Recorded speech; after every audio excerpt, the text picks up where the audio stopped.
মির্চির বিশেষ নিবেদন Times of পুরাণ।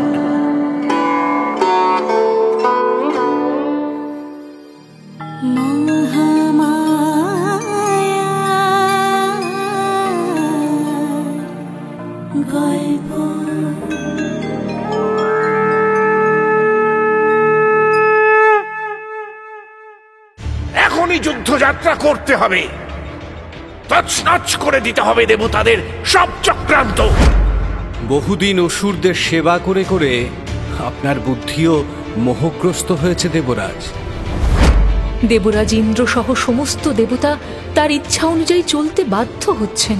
এইবার এর একটা বিহিত করা প্রয়োজন।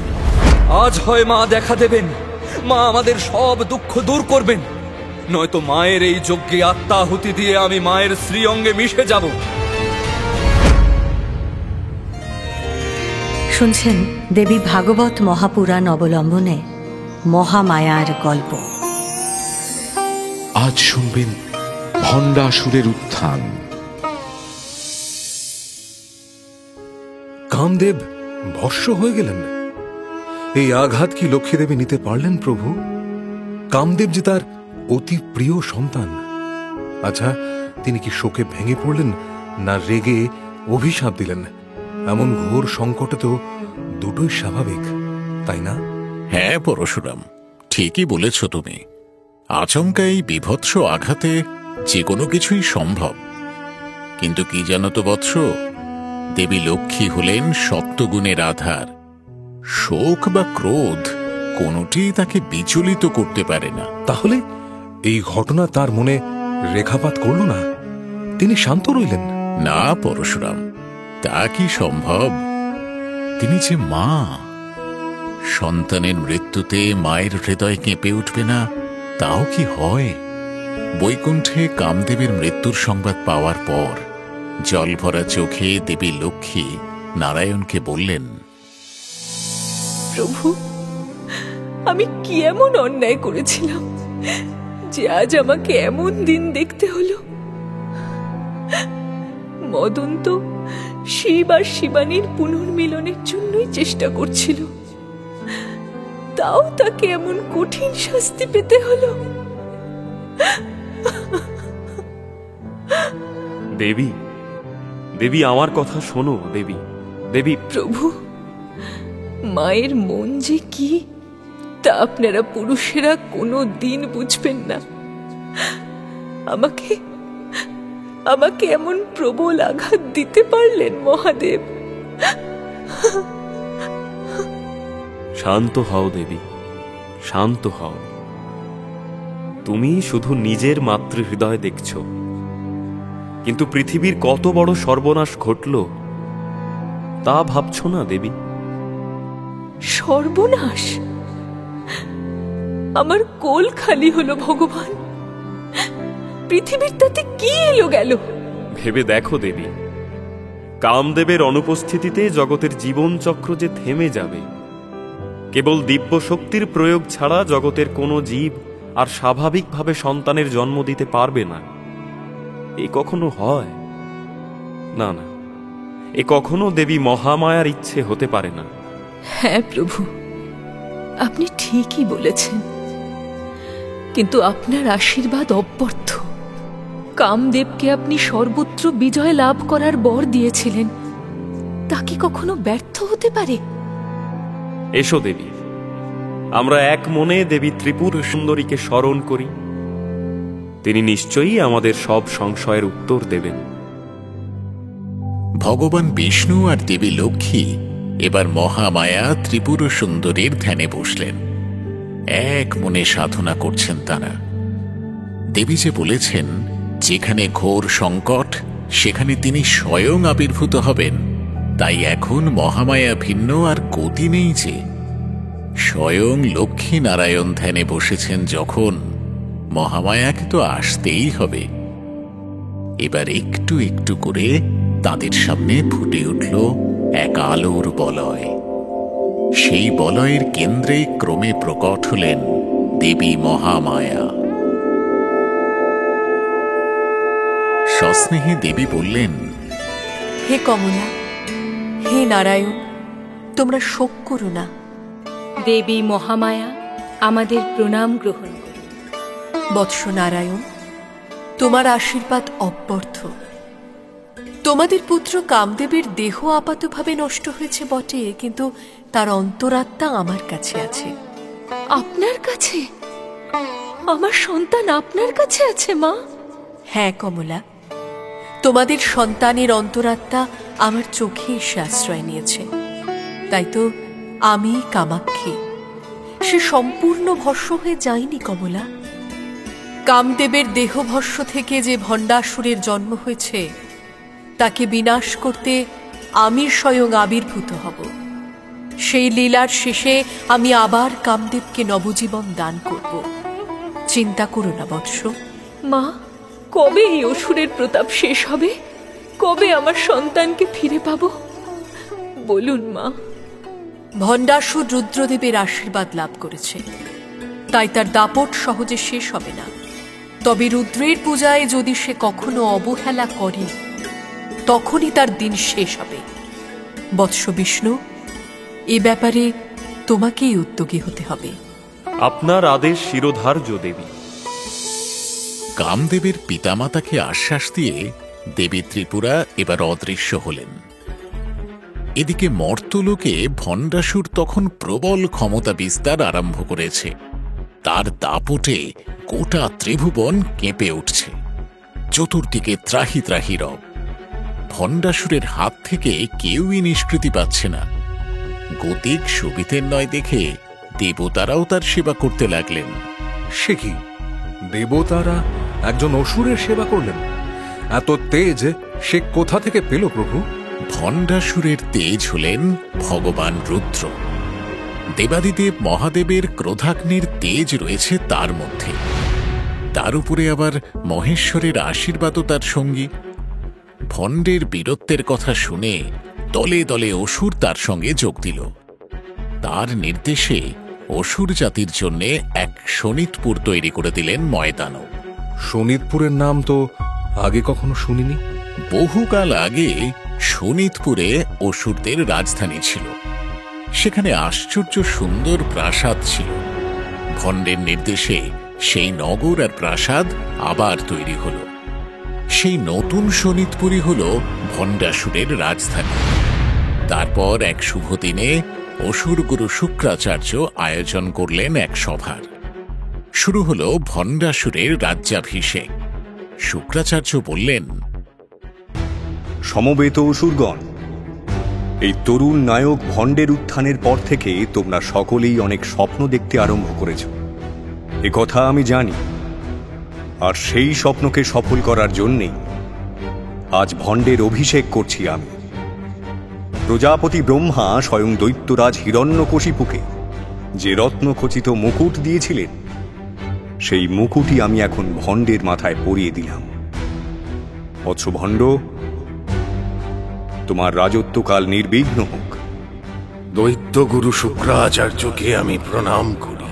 জয় অসুররাজ ভণ্ডাসুরের জয়! জয় অসুররাজ ভণ্ডাসুরের জয়! প্রজাপতি ব্রহ্মার নির্মিত এই রাজছত্র, এই দুটি চামর আর এই সব রত্নালঙ্কার আজ আমি ভণ্ডের হাতে তুলে দিলাম। অসুরকুলকে রক্ষা করো তুমি, সন্তানের মতো পালন করো বৎস। গুরুদেব, আপনার অনুগ্রহ ছাড়া আমি এক পাও চলতে পারব না। এর আগেও অসুর জাতির নায়কেরা আপনার পরামর্শ অনুযায়ী চলেছেন। আমাকেও আশীর্বাদ করুন প্রভু। অবশ্যই বৎস, অবশ্যই। তোমার নতুন রাজ্য আর প্রাসাদের শোভা দেখে দেবতারা অবধি অবাক হয়ে গেছে। এরপর অসুর জাতির আরও উন্নতি ঘটবে। আমরা দেখিয়ে দেব যে দেবতারা নয়, আমরাই, এই ত্রিভুবনে আমরাই শ্রেষ্ঠ। সাধু সাধু। এই আমার প্রিয় অসুর জাতি, তোমাদের সকলের কাছে আমার এক বিশেষ বার্তা আছে। আমাদের গুরুদেব স্বয়ং দেবাদিদেব মহাদেবের শিষ্য। আমি নিজেও মহাদেবের আশ্রিত। তাই আজ থেকে শোনিতপুরের প্রতিটি ঘরে নিত্যদিন মহাদেবীর পূজা হবে। এই আদেশের যেন অন্যথা না হয়।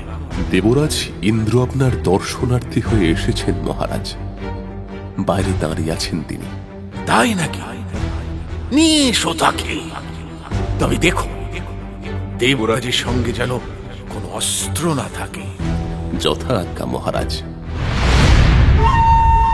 অসুরকুলের নতুন রাজা ভণ্ডাসুরকে দেবরাজ ইন্দ্রের শুভেচ্ছা। আসুন আসুন দেবরাজ, ভণ্ডাসুরের সভায় আপনাকে স্বাগত। আসন গ্রহণ করুন। আপনার রাজ্যাভিষেকের সংবাদে আমরা সকলেই বড় আনন্দিত। আশা করি আপনি শান্তির নীতিতে বিশ্বাসী। আমরাও তাই। তাই রাজাধিরাজ ভণ্ডাসুরের অভিষেক উপলক্ষে দেবতাদের তরফ থেকে সামান্য কিছু উপহার এনেছিলাম। তাই নাকি? বেশ বেশ, দেবতাদের সুবুদ্ধির উদয় হয়েছে জেনে বড় ভালো লাগলো। আপনারা যতক্ষণ আমাদের বিরক্ত না করছেন, আমাদের তরফ থেকে আপনাদেরও কোনো অশান্তি ভোগ করতে হবে না দেবরাজ। আপনার কথা মনে রাখবেন অসুররাজ। আপনিও এ কথা ভুলবেন না আশা করি। তবে হ্যাঁ, আপনি বোধহয় এই প্রথম কোন অসুরের সভায় যেচে এত উপহার নিয়ে এলেন দেবরাজ, তাই না? চমৎকার।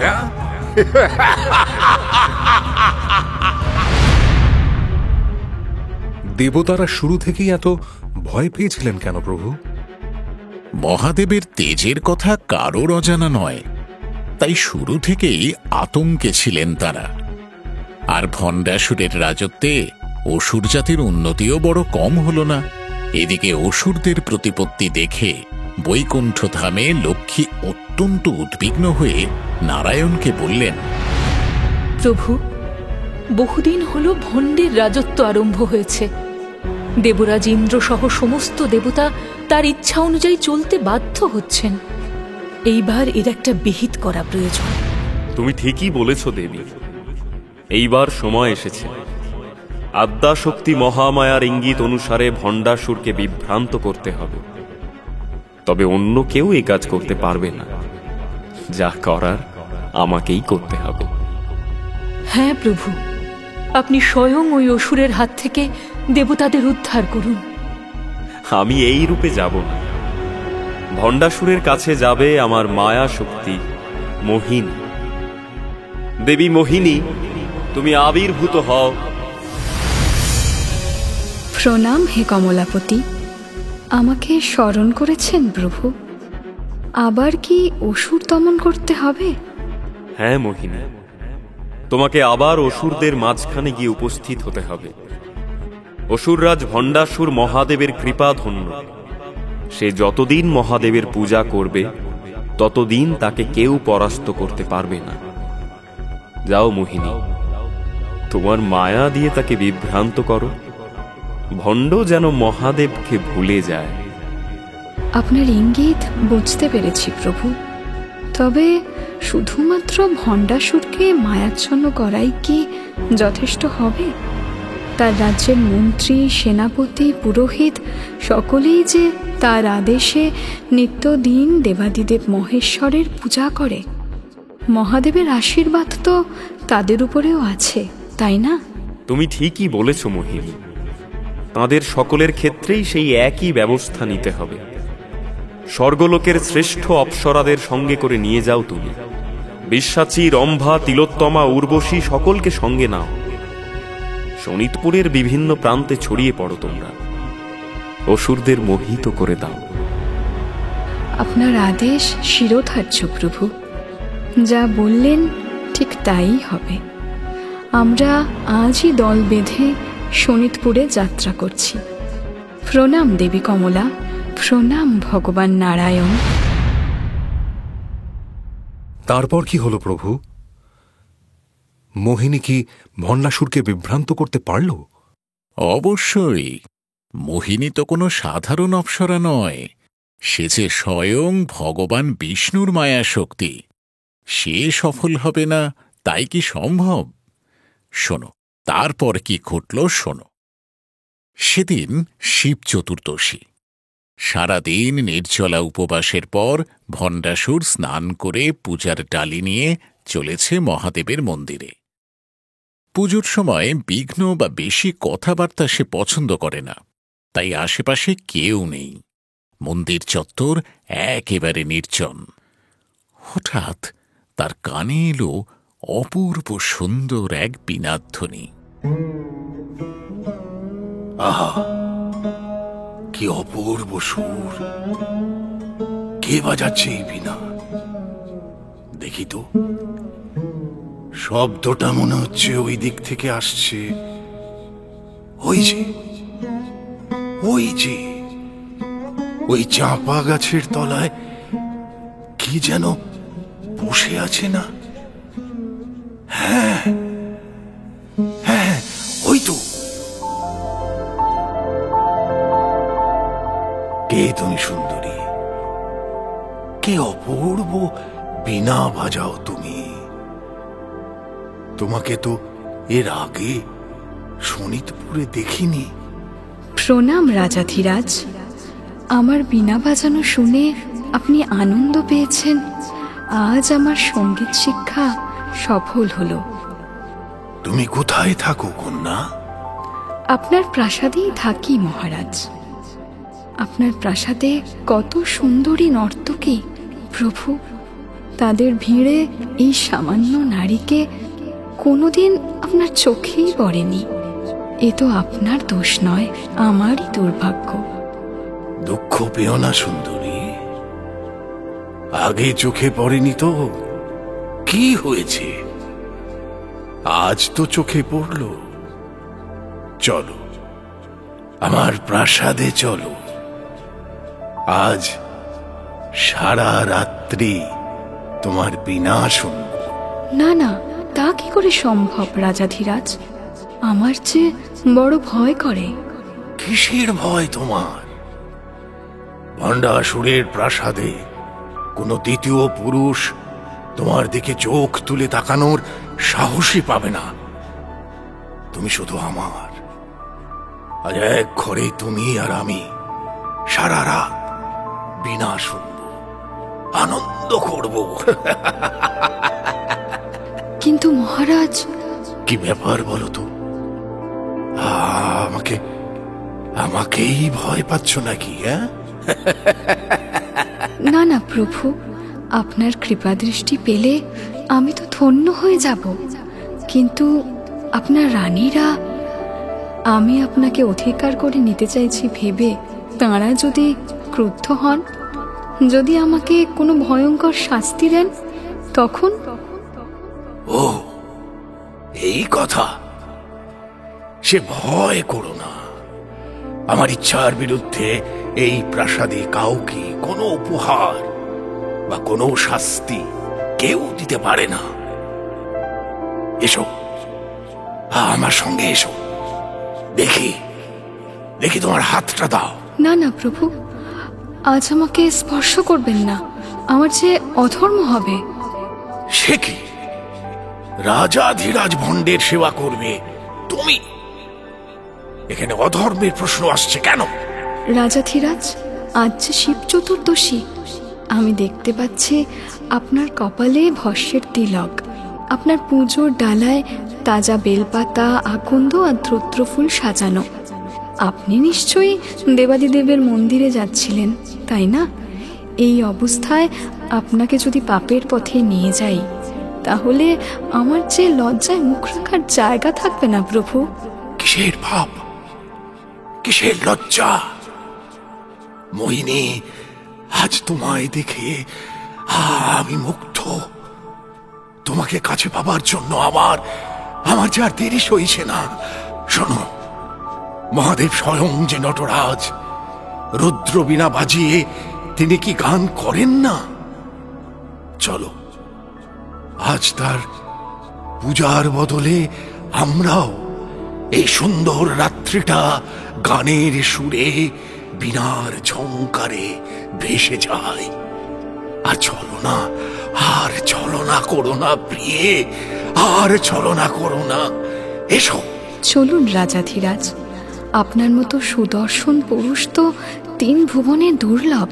আপনাকে যে পাবো এ তো কোনোদিনও স্বপ্নেও ভাবিনি। তবে এতক্ষণ ভয় পাচ্ছিলে কেন? এসো আমার কাছে এসো, কাছে এসো।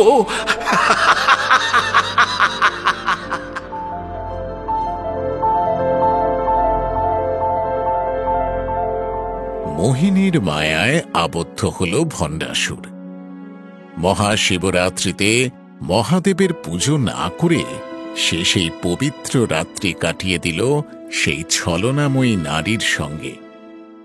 এদিকে অন্য অপ্সরারাও কিন্তু চুপ করে বসেছিল না।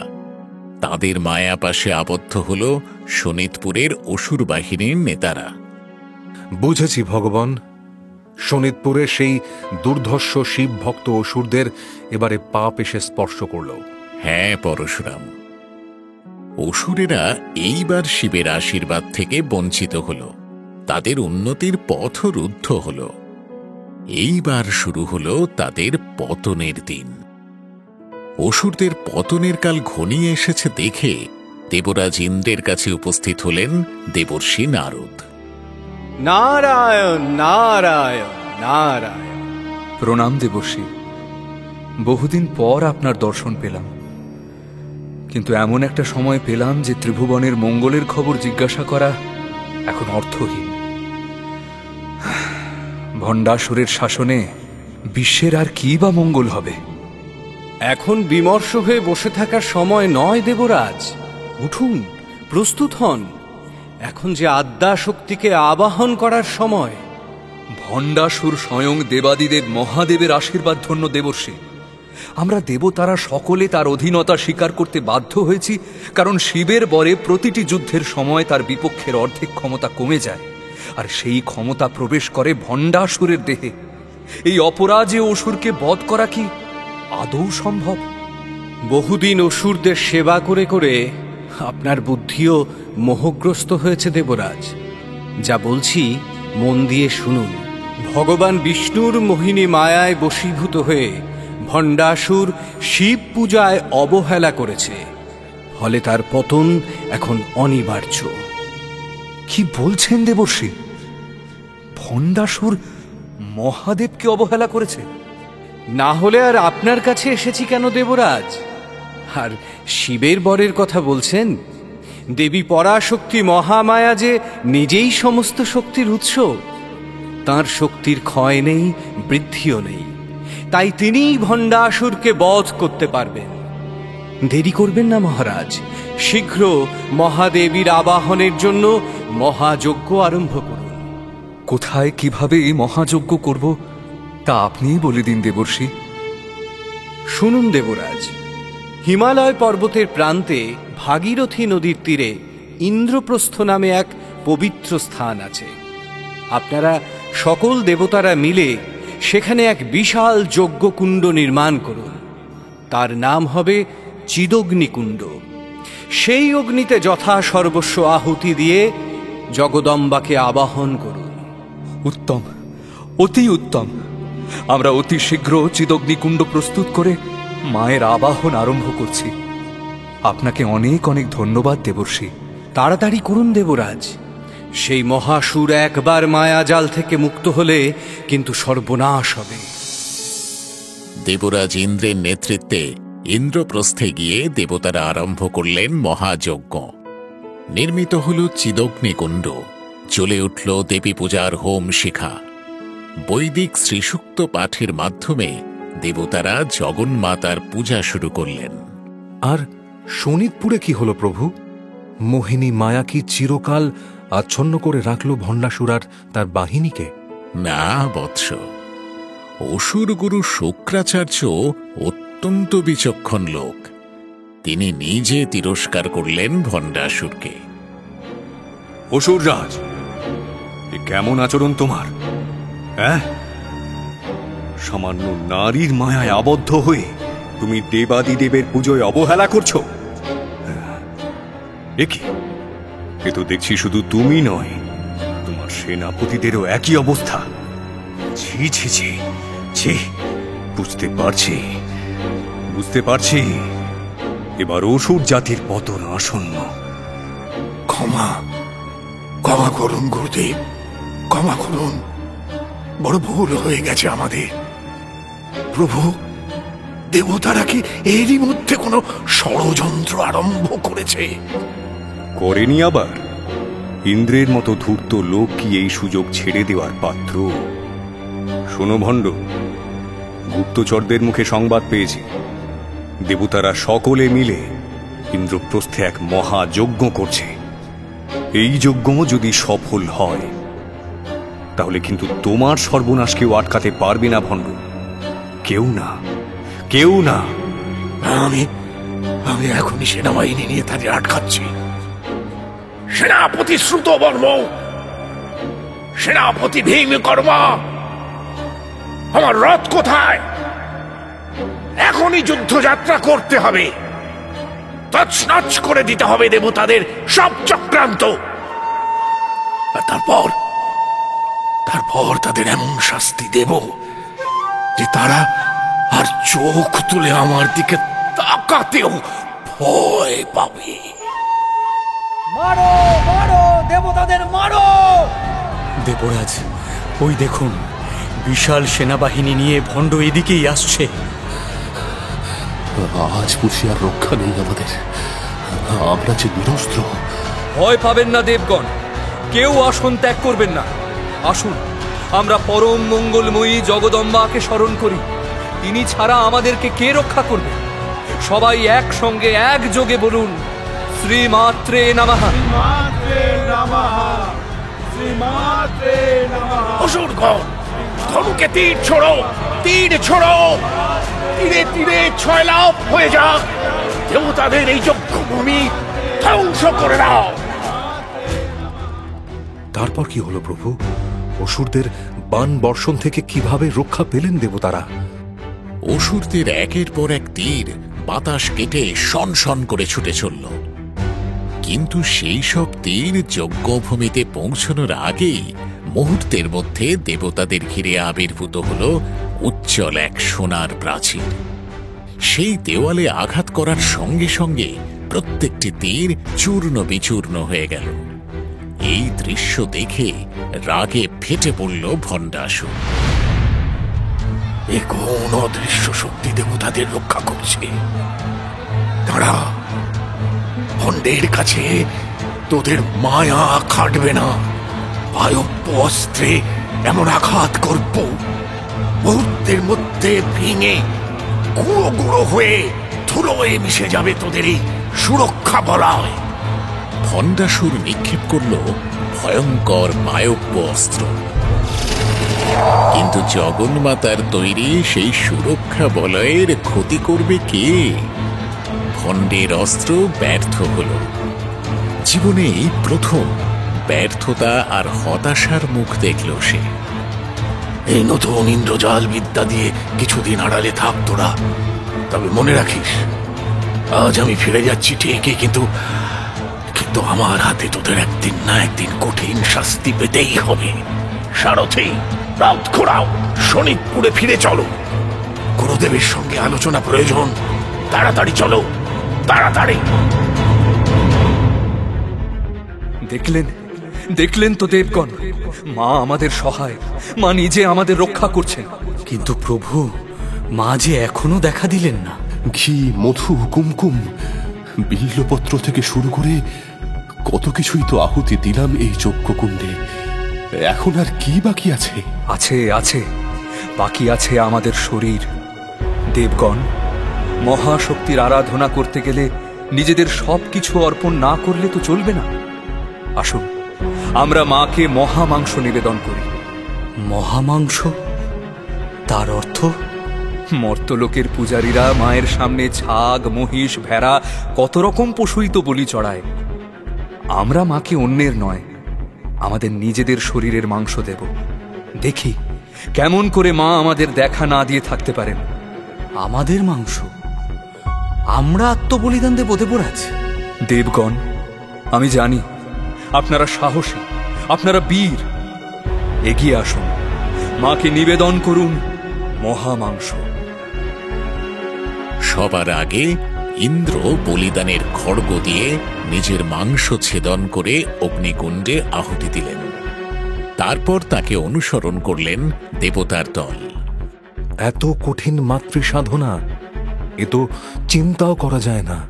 তা তো হবেই। মা তার শ্রেষ্ঠ মূর্তিতে আবির্ভূত হবেন, তার আগে সাধকের পরীক্ষা নেবেন না? সোনা যত পূর্বে ততই তো খাঁটি আর উজ্জ্বল হবে, তাই না? যথার্থ প্রভু, যথার্থ। তারপর কি হলো? মহামাংস আহুতি দেওয়ার পরেও যখন মা প্রকট হচ্ছেন না, তখন দেবরাজ ইন্দ্র চূড়ান্ত এক সিদ্ধান্ত নিলেন। অগ্নিকুণ্ডের দিকে তাকিয়ে চিৎকার করে উঠলেন তিনি, মা জগদম্বা, সন্তানদের আর কত পরীক্ষা নেবেন আপনি? আমি দেবরাজ, আমার চোখের সামনে আমার বন্ধুরা ক্ষতবিক্ষত রক্তাক্ত দেহে দাঁড়িয়ে আছে। এ দৃশ্য যে আমি আর সহ্য করতে পারছি না। আপনি তো মা, আপনার এখনো দয়া হচ্ছে না? শান্ত হন দেবরাজ, আপনি শান্ত হন। বেশ, আপনার ইচ্ছাই পূর্ণ হোক মহামায়া। এইবার আমি নিজেই হব এই যজ্ঞের পশু। আমাকে আহুতি দিলে আপনি যদি প্রসন্ন হন, তবে তাই হোক মা। না দেবরাজ, নিজেকে এইভাবে শেষ করে দেবেন না। আপনাকে ছেড়ে আমরা যে বড় অসহায় হয়ে পড়ব। না, আজ হয় মা দেখা দেবেন, মা আমাদের সব দুঃখ দূর করবেন। নয়তো মায়ের এই যজ্ঞে আত্মাহুতি দিয়ে আমি মায়ের শ্রীঅঙ্গে মিশে যাব। শ্রীমাত্রে নমঃ, শ্রীমাত্রে নমঃ, শ্রীমাত্রে নমঃ। দেবরাজ ইন্দ্রের মাতৃ সাধনার শক্তি এত বেশি। তারপর কি হলো প্রভু? ক্ষতবিক্ষত ইন্দ্রদেব সেই বিশাল যজ্ঞকুণ্ডের একেবারে সামনে এসে দাঁড়ালেন। তার মুখে আগুনের রক্তিম আভা এসে লাগছে, তার গায়ে এসে লাগছে তীব্র তাপের হলকা। তিনি ঝাঁপ দিতে যাবেন, আর এক মুহূর্ত বাকি। ঠিক সেই সময় সেই অগ্নিকুণ্ডের কেন্দ্র থেকে এক প্রবল আলোক রশ্মির বিস্ফোরণ ঘটল। মা এলেন তবে? তার দর্শন লাভ হলো? সেই আলোর বলয় ক্রমেই বিস্তৃত হতে লাগল। আকাশে আবির্ভূত হলেন ব্রহ্মা, বিষ্ণু ও রুদ্র। মহাদেবীকে স্বাগত জানাতে তারা বাজালেন মঙ্গল শঙ্খ। আর সেই চক্রাকার আলোর বলয় থেকে দেখা দিলেন ভগবতী পরাশক্তি ত্রিপুর সুন্দরী। তিনি সৌন্দর্যের শেষ সীমা, তিনি যেন এক আনন্দের সাগর। তার দৃষ্টি পড়া মাত্র দেবতাদের রক্তাক্ত শরীর আবার সুস্থ সুন্দর হয়ে গেল। মধুর কণ্ঠে দেবী বললেন, বৎসগণ, নির্ভয় হও, আমি আছি। তোমাদের চিন্তা কিসের? দেখুন, দেখুন দেবগণ, মা এসেছেন। মা দেখুন, উদীয়মান সূর্যের মতো উজ্জ্বল তাঁর মূর্তি। দেখুন, মা আমাদের বিশ্বরূপিণী। তাঁর শ্রীচরণ থেকে কোটি দেশ পর্যন্ত সপ্ত পাতাল, তাঁর গর্ভ মর্তলোক, তাঁর হৃদয় আকাশ, আর তার শ্রীমুখেই স্বর্গলোক। মা, মাগো! হে দেবী ললিতা, সূর্য, চন্দ্র আর অগ্নি আপনার তিনটি চোখ। আপনার শ্বাস প্রশ্বাসই বাতাস হয়ে বয়ে চলেছে। আপনার বাণী বেদ। আপনাকে প্রণাম করি দেবী। অনন্ত বিশ্ব ব্রহ্মাণ্ডের রচনাই আপনার খেলা। পরমেশ্বর আপনার বন্ধু। আপনি সৎ মানুষদের হৃদয়ে বাস করেন। আপনি আনন্দময়ী। আপনাকে প্রণাম। হে দেবগণ, তোমাদের কল্যাণ হোক। কি উদ্দেশ্যে আমাকে আবাহন করেছ দেবরাজ? মা, আপনি তো সর্বজ্ঞ। ভণ্ডাসুরের অত্যাচারে 3 ভুবনে অশান্তির শেষ নেই। একমাত্র আপনি তার কবল থেকে আমাদের মুক্তি দিতে পারেন। আমাদের কৃপা করুন হে জগজ্জননী, কৃপা করুন। তথাস্তু। অত্যাচারী ভণ্ডাসুরকে আমিই বধ করব। যতদিন না সে যুদ্ধে ধরাশায়ী হচ্ছে ততদিন তোমরা সকলে আমার আশ্রয় নিশ্চিন্তে থাকবে। দেবশিল্পী বিশ্বকর্মা, সুমেরু পর্বতের শিখরে আমার রাজধানী নির্মাণ করুন। তার নাম হোক শ্রীনগর। দেবী ললিতার আজ্ঞা পেয়ে দেবশিল্পী বিশ্বকর্মা নির্মাণ করলেন এক অপূর্ব নগরী। সেই নগরীর নাম শ্রীনগর কেন জানো বৎস? প্রভু, সেই নগরে সবই সৌন্দর্যময়, সবই পবিত্র, তাই কি? তা তো বটেই, তবে আরও কারণ আছে। দেবী ললিতার আরাধনার যে যন্ত্র, তার নাম শ্রীযন্ত্র। দেবীর আবির্ভাব যেখানেই হোক না কেন, তিনি সব সময় শ্রীযন্ত্রের কেন্দ্রবিন্দুতেই বিরাজ করেন। তিনি যখন নগর শাসন করেন তখন শ্রীযন্ত্রই হয় সেই শ্রীনগর। আবার তিনি যখন যুদ্ধযাত্রা করেন তখন শ্রীযন্ত্রই হয়ে ওঠে তার যুদ্ধরথ। সেই রথের নাম শ্রীচক্ররাজ রথ। দেবীর এই শ্রীযন্ত্রের কথা আমাকে বিস্তারিতভাবে বলবেন না প্রভু? আমার যে বড় কৌতূহল হচ্ছে। অবশ্যই বলবো পরশুরাম, সময় এলেই বলবো। তবে তার আগে তুমি দেবী ললিতার বিবাহের গল্প শুনবে না? প্রভু, আপনার মুখ থেকে যা শুনছি তাই অমৃতের মতো মধুময় মনে হচ্ছে।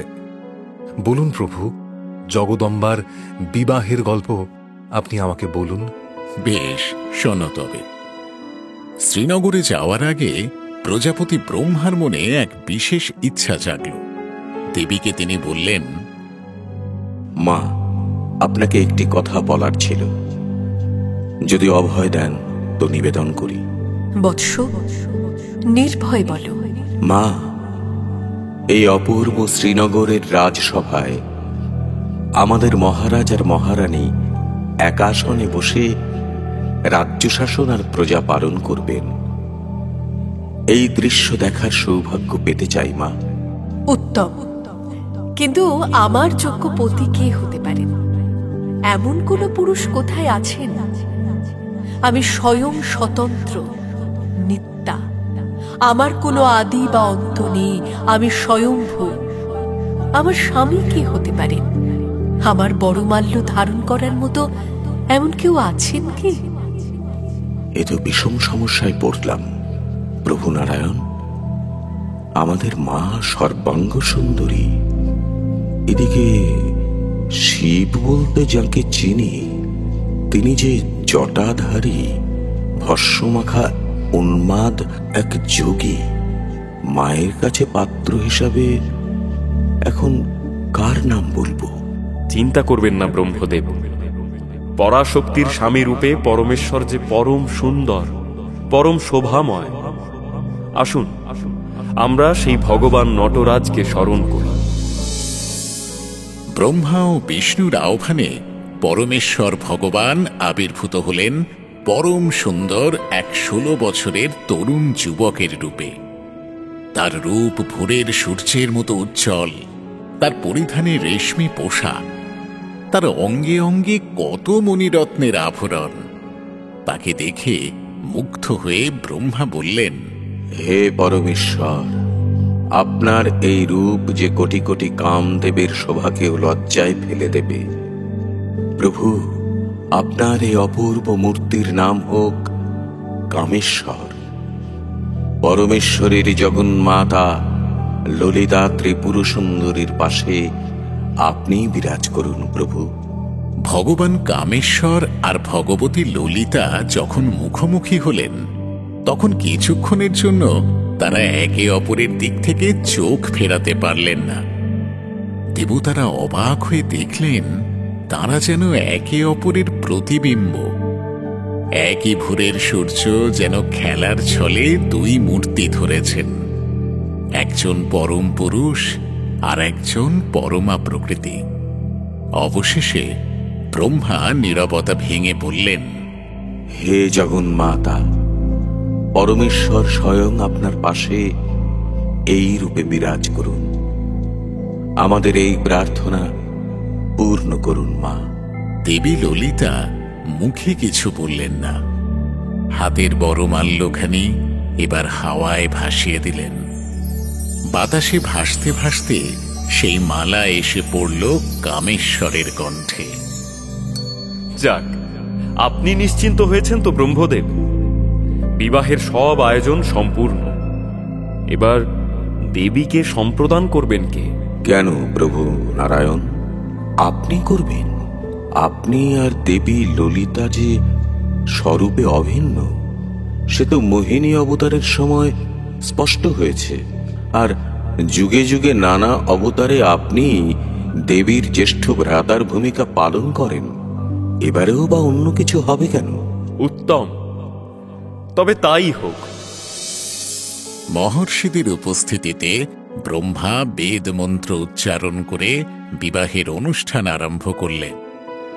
বিষ্ণু কামেশ্বরের হাতে ললিতাকে সমর্পণ করলেন। 7 পাকে বাঁধা পড়লেন বিশ্বপিতা আর বিশ্বমাতা। দেবদেবীরা আনন্দে কোলাহল করতে লাগলেন। তারপর নবদম্পতির হাতে তারা তুলে দিলেন একের পর এক অসামান্য উপহার। কে কি উপহার দিলেন প্রভু, দয়া করে বলুন। প্রজাপতি ব্রহ্মা দিলেন বজ্রের মতো দৃঢ় এক ইক্ষু ধনুক। সেই ধনুক একটি অর্ধবৃত্তাকার সবুজ আর সরস আখ দিয়ে তৈরি, আর সেই ধনুকের গুণ হল একদল উড়ন্ত ভ্রমর। আর নারায়ণ দিলেন 5টি তাজা ফুল, বন্ধুক, মধুক, নীলপদ্ম, কুন্দ আর তিলফুল। এই হল দেবীর হাতের 5টি পুষ্পবান। জলেশ্বর বরুণ দিলেন পাশ, আর বিশ্বকর্মা দিলেন অঙ্কুশ। বৎস, এই হল দেবীর হাতের প্রধান 4টি অস্ত্র। কামেশ্বরও এই 4টি অস্ত্রই ধারণ করেন, কারণ তারা যে অভিন্ন। আর আর কোন কোন দেবতা তাদের কি কি উপহার দিলেন? অগ্নিদেব দিলেন একটা উজ্জ্বল মুকুট, সূর্যদেব আর চন্দ্রদেব দিলেন একটি করে অটঙ্ক অর্থাৎ কানে পরার অলঙ্কার, সমুদ্রদেব দিলেন নবরত্নের গয়না, আর দেবরাজ ইন্দ্র দিলেন অক্ষয় এক মধুপাত্র, কুবের দিলেন চিন্তামণির হার, গঙ্গা আর যমুনা দিলেন রাজকীয় 2টি চামর, আর লক্ষ্মীপতি নারায়ণ দিলেন শ্রীনগরে তাঁদের সাম্রাজ্যের চিহ্ন এক রাজছত্র। তারপর ব্রহ্মার দেওয়া কুসুমাকর বিমানে চড়ে নবদম্পতি এলেন শ্রীনগরে। সেখানে মহা সমারোহে হল তাঁদের রাজ্যাভিষেক। প্রভু, আমার মনে একটি প্রশ্ন জেগেছে। বলো বৎস, কি তোমার প্রশ্ন? প্রভু, আপনি বারবার বলছেন দেবী ললিতা আর তার পতি কামেশ্বর অভিন্ন। তাদের রূপ একই রকম, তাদের অস্ত্র একই রকমের, তারা এক, আলাদা নন। মনে হচ্ছে মায়ের সাধনার পথে চলতে গেলে এই বিষয়টি ভালোভাবে বুঝে নেওয়া দরকার।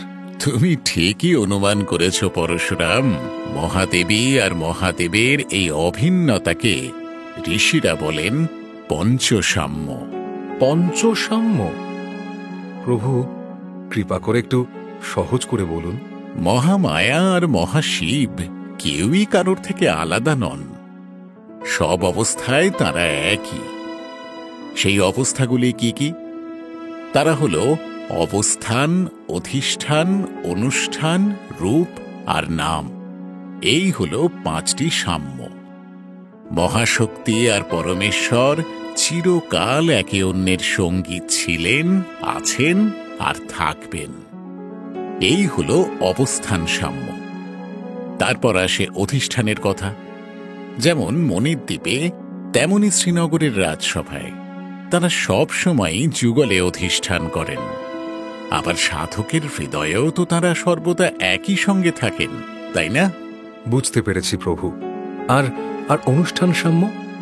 মহাশিব আর মহাশক্তি উভয়ে মিলেই সৃষ্টি, স্থিতি, প্রলয় প্রভৃতি লীলায় মেতে ওঠেন বৎস। তাই অনুষ্ঠানের দিক থেকেও তারা সমান। আর রূপের বেলায় তাদের সাম্য বিশেষভাবে ধরা পড়ে কামেশ্বর ও কামেশ্বরী রূপের ক্ষেত্রে। এই রূপে তারা দুজনেই সদ্য ওঠা সূর্যের মতো রাঙা বরণ, তাদের অস্ত্রশস্ত্র এক। এই হল রূপ সাম্য। আর নাম সাম্য কি প্রভু? তাদের নামের ক্ষেত্রেও যে মিল রয়েছে বৎস। মহাশিবকে যদি পরমেশ্বর বলে ডাকা হয়, তাহলে মহাশক্তিকে ডাকা হয় পরমেশ্বরী নামে। তারাই ভগবান ও ভগবতী, কামেশ্বর ও কামেশ্বরী, মহাভৈরব আর মহাভৈরবী। এরকম কত শত নামের মধ্যে তাদের সাম্য। কি এইবার বুঝতে পেরেছ তো? হ্যাঁ প্রভু, বুঝতে পেরেছি। কিন্তু আমার মনে যে আরো প্রশ্ন আছে, আপনার ধৈর্যচ্যুতি ঘটবে না তো? তাহা কেন হবে বৎস? উপযুক্ত শিষ্য বিনীতভাবে যত প্রশ্ন করবে, ততই তো গুরু আনন্দ পাবেন। নতুন নতুন বিষয় শেখার ইচ্ছে তো সবসময় ভালো। বলো বলো, কি তোমার প্রশ্ন আমাকে বলো। আপনি বলছিলেন মহাশিব ও মহাশক্তি দুজনেই একই অস্ত্র ধারণ করেন, পাশ, অঙ্কুশ, ইক্ষধনু আর 5টি পুষ্পবাণ। মনে হচ্ছে এই অস্ত্রগুলি সাধারণ কোনো অস্ত্র নয়, এদের নিশ্চয়ই গভীর কোনো তাৎপর্য আছে, তাই না? সাধু পরশুরাম, সাধু। তুমি অত্যন্ত সুন্দর প্রশ্ন করেছ। শোনো তবে এক এক করে বলি। বৎস, সাধারণ জীবের অবস্থা হচ্ছে পশুর মতো। মহাশিব আর মহাশক্তি জীবগণের প্রভু। পাশ আর অঙ্কুশ, এই 2 অস্ত্র দিয়ে তাঁরা তাদের নিয়ন্ত্রণ করেন। প্রভু, এই কারণে কি ভগবান মহাশিবকে পশুপতি বলা হয়? ঠিক বলেছ বৎস। শোনো, পাশ মানে হল ফাঁস, দড়ি, শিকল বা দিব্যনাগের ফাঁস। এই পাশ হল রাগ, অর্থাৎ সাংসারিক বিষয়ের প্রতি অনুরাগ, আসক্তি বা আকর্ষণের প্রতীক। আর অঙ্কুশ হল বাঁকানো এক অস্ত্র, যা দিয়ে মাহুতেরা বিশাল বিশাল হাতিদের বশে রাখে। দেখেছ তো? দেবীর হাতে এই অঙ্কুশ অস্ত্রটি হল ক্রোধের প্রতীক। ক্রোধ অর্থাৎ অপছন্দের বিষয়ের প্রতি বিরক্তি। বুঝতে পারলে? প্রভু, এই পাশ আর অঙ্কুশ অর্থাৎ অনুরাগ আর বিরাগের চক্রে পড়েই পশুর মতো সংসারে ঘুরে বেড়াচ্ছে জীবেরা, তাই না? ঠিক বলেছ বৎস। মহামায়ার শরণাগত হলে তবেই এই পশুত্ব থেকে জীবের মুক্তি ঘটবে। আমি ধন্য হলাম প্রভু। আর অন্য 2টি অস্ত্রের কি তাৎপর্য, দয়া করে বলুন। শোনো তবে, দেবীর হাতের সবুজ আখের ধনুকটি হল সাধকের মন, আর 5টি ফুলের তীর হল 5টি ইন্দ্রিয়ের উপভোগ্য বিষয়: রূপ, রস, শব্দ, স্পর্শ আর গন্ধ। এই হল একরকম ব্যাখ্যা। এই অস্ত্রগুলির তাৎপর্য নিয়ে কি আরো কোনো ব্যাখ্যা আছে প্রভু? অবশ্যই আছে। কোন কোন ঋষি বলেন পাশ হল ইচ্ছা শক্তি, অঙ্কুশ হল জ্ঞান শক্তি, আর ধনুর্বাণ হল ক্রিয়া শক্তি। আবার কোন কোন ঋষি বলেন দেবীর হাতের 4টি অস্ত্র হল চেতনার 4টি দশা: জাগ্রত, স্বপ্ন, সুষুপ্তি আর তুরীয়। এইভাবে অজস্র ব্যাখ্যা হয়। তবে সেসব এখন যাক, সে অতি গুপ্ত রহস্য। আপনার ইচ্ছেই পূর্ণ হোক ভগবান। আমি যখন শোনার অধিকারী হব, তখন না হয় বলবেন। আপাতত মহাদেবী ললিতার বিয়ের গল্পটি বলুন প্রভু। বেশ, তবে তাই হোক।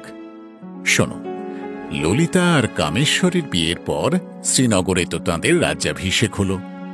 দেবতারা মনের সুখে মায়ের আশ্রয়ে দিন কাটাতে লাগলেন। তাদের কোনো অভাব, কোনো দুঃখ, কোনো দুশ্চিন্তা রইল না। তারপর একদিন মায়ের রাজসভায় এসে উপস্থিত হলেন দেবর্ষি নারদ। মাকে প্রণাম করে তিনি বললেন, প্রণাম হে জগজ্জননী। মা, আপনার চরণে এই অধম সন্তানের একটি নিবেদন আছে মা। কল্যাণ হোক দেবর্ষি। বলো, কি তোমার নিবেদন? মা, শিষ্টের পালনে আপনি অদ্বিতীয়, এ বিষয়ে কারোর কোনো সন্দেহ নেই। আপনার রাজত্বে দেবদেবীরা পরম সুখে আছেন। কিন্তু মা, দুষ্টের দমনও যে বড় প্রয়োজন। অত্যাচারী ভণ্ডাসুরকে শাস্তি দিতে হলে আপনি ছাড়া আমাদের আর উপায় কি? তুমি ঠিকই বলেছ নারদ, ভণ্ডাসুরকে দণ্ড দিতে হবে। চিন্তা করো না, আমি আজই তার বিরুদ্ধে যুদ্ধযাত্রা করব। মন্ত্রিনী, দণ্ডনাথ, তোমরা প্রস্তুত হও। প্রস্তুত হোক আমার শক্তি সেনা, প্রস্তুত হোক আমার রথ, বেজে উঠুক রণবাদ্য। দেবীর আদেশে তৈরি হলো তার শ্রীচক্ররাজ রথ, বেজে উঠল যুদ্ধের বাজনা। দেবী এইবার চলেছেন অশুভের বিনাশ করতে।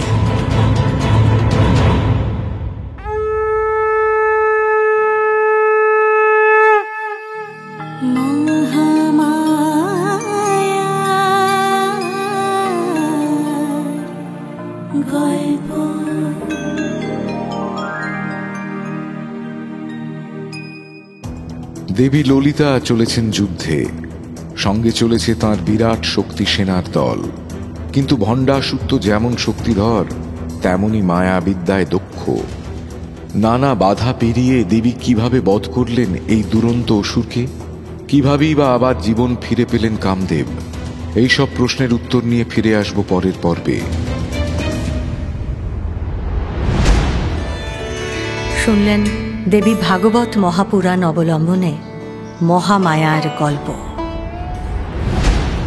মুখ্য ভূমিকায় দত্তাত্রেয়, সঞ্জয় দত্ত, পরশুরাম, সৌমাদিত্য মুখার্জি, বিষ্ণু, সৌমেন চক্রবর্তী, লক্ষ্মী, অমৃতা রায়, ত্রিপুর সুন্দরী, পিয়ালি পাঠক, অসুর দেবতা শুভম সাহা, দেবতা দ্বারপাল আলাপন মুখার্জি, ইন্দ্র আর্য জানা, ভণ্ডাসুর পার্থ রায়, শুক্রাচার্য শুভজিৎ চ্যাটার্জি, মোহিনী সৌমি দাস, নারদ শঙ্কর চক্রবর্তী।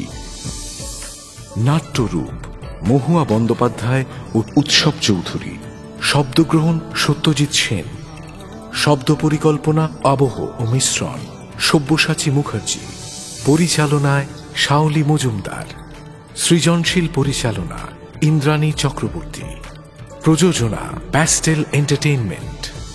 টাইমস অফ পুরাণ আপনার জন্য মির্চি বাংলা ইউটিউব চ্যানেল এবং গানা অ্যাপে।